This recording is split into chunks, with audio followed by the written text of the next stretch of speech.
അപ്പൊ ഇൻഷുറൻസിൽ ഒന്നാമതായിട്ട് ഈ സംഗതി ഉണ്ട്, ഇത് വളരെ വ്യക്തമാണ്. രണ്ടാമതായി ഇൻഷുറൻസിൽ പലിശയുണ്ട്. ഈ പലിശ എന്ന് പറഞ്ഞത് കൊണ്ട് ഉദ്ദേശിക്കുന്നത്, ഇപ്പൊ ഞാൻ ഒരു 4000 രൂപ ഇൻഷുറൻസ് അടച്ചു, എനിക്ക് എന്തെങ്കിലും അപകടം എൻ്റെ വണ്ടിക്കോ ഇതിലോ ഉണ്ടായാൽ ചിലപ്പോൾ കിട്ടുക 4 ലക്ഷം ആയിരിക്കും.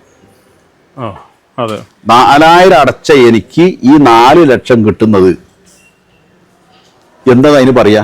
അവരെനിക്ക് സ്വതക്കായിരുന്നല്ലോ. അതായത് എനിക്ക് ഞങ്ങളെ വക സ്വതക്ക കൊണ്ടോയിക്കോളി എന്ന് പറഞ്ഞിട്ട് തരുന്നല്ല, തരാമെന്നുള്ള എഗ്രിമെന്റ് അടിസ്ഥാനത്തിൽ തരുന്നതാണ്. അപ്പൊ ഞാൻ ഈ 4000 കൊടുക്കുമ്പോ തന്നെ എനിക്ക് ഇങ്ങോട്ട് അധികം തരും എന്നാണ് എഗ്രിമെന്റ് തന്നെ. ക്ലെയിമിനനുസരിച്ചുള്ള ആ റിസ്കിനനുസരിച്ചുള്ള എമൗണ്ട് തരുമെന്നാണ്. അപ്പൊ സ്വാഭാവികമായും കൊടുത്തതിനേക്കാൾ അധികം വ്യവസ്ഥ വെച്ച് വാങ്ങുന്നത് പലിശയാണ്. ഞാൻ 4000 കൊടുത്തിട്ട് 10000 വാങ്ങിക്കുക. അപ്പോൾ ഈ 10000 എന്നത് വ്യവസ്ഥ നേരത്തെ വെച്ച 4000 കൊടുത്ത് ഇത്ര തരുമെന്നത്, അത് ഇത്രാന്ന് ഫിക്സ് ചെയ്യണമെന്നില്ല. കൂടുതലായിട്ട് വ്യവസ്ഥ വെച്ച് വാങ്ങുന്നതെല്ലാം പലിശയാണ്. അപ്പൊ അത് ആ ഒരു ഘടകം അതിലുണ്ട്. പലിശന്റെ വേറെ ഇനങ്ങളൊക്കെ പെടുന്നുണ്ട്. സംക്ഷിപ്തമായിട്ട് ഞാൻ അതിനെ ഒതുക്കുന്നു.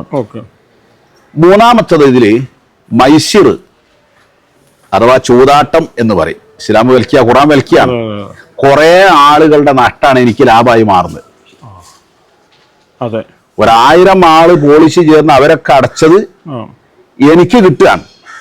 അവരൊന്നും എന്നെ സഹായിക്കാൻ വേണ്ടി കൊടുത്തൊന്നല്ല, അവർക്ക് എന്താ ഉണ്ടായാൽ കിട്ടാൻ വേണ്ടിയിട്ടാ. അവരും ആഗ്രഹിക്കുന്നുണ്ടാവും ഒരു നഷ്ടം ഉണ്ടായിട്ടില്ലെങ്കിൽ അവർക്ക് തന്നെ തിരിച്ചു കിട്ടണം എന്നൊക്കെയാണ്. അപ്പൊ ഇങ്ങനെ, അപ്പോൾ അതും ഇതിൽ കുടുങ്ങിയിട്ടുണ്ട്. നാലാമതായിട്ട് ലോട്ടറിയെ പോലെ തന്നെ അവരൊക്കെ ചെയ്യുന്ന അവർക്ക് കിട്ടാൻ വേണ്ടിയിട്ടാണ്. പക്ഷെ അവർക്ക് കിട്ടാതായിപ്പോയതുകൊണ്ട് എനിക്ക് കിട്ടിയോണ്ട് അവരുടെ ഒക്കെ എനിക്ക് കിട്ടുകയാണ്. നാലാമതായിട്ട് ഇതിൽ അടങ്ങിയിട്ടുള്ള ഒന്നാണെന്ത്, ഒരാൾക്ക് ഇഷ്ടമില്ലാതെ അയാളുടെ ധനം എനിക്ക് അനുവദനീയാവൂല, മനപ്പൊരുത്തത്തോടുകൂടി തന്നാലല്ലാതെ. അത് ഹദീസിൽ വളരെ വ്യക്തമാണ്. ഞാൻ ആയത്ത് വലിച്ചു നോതാത്ത കാര്യം പറയാന്നത് കൊണ്ട് ഉദ്ദേശിക്കുന്ന, ഇവിടെ ഇവരൊക്കെ എൻ്റെ ഒരു കഷ്ടപ്പാട് വേണ്ടി എന്നെ സഹായിക്കുന്നതല്ലോ, ഒരിക്കലല്ല അല്ല. അപ്പൊ ഇതെല്ലാം ഉൾച്ചേർന്നിട്ടുള്ള ഇടപാടാണ് ഇൻഷുറൻസ്.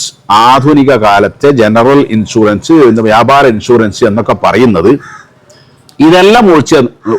ബാങ്ക് പലിശ ഒരു വട്ടം ഹറാമാവുമെങ്കിൽ ഇത് 3 വട്ടം 4 വട്ടം ഹറാമാവും എന്നർത്ഥം.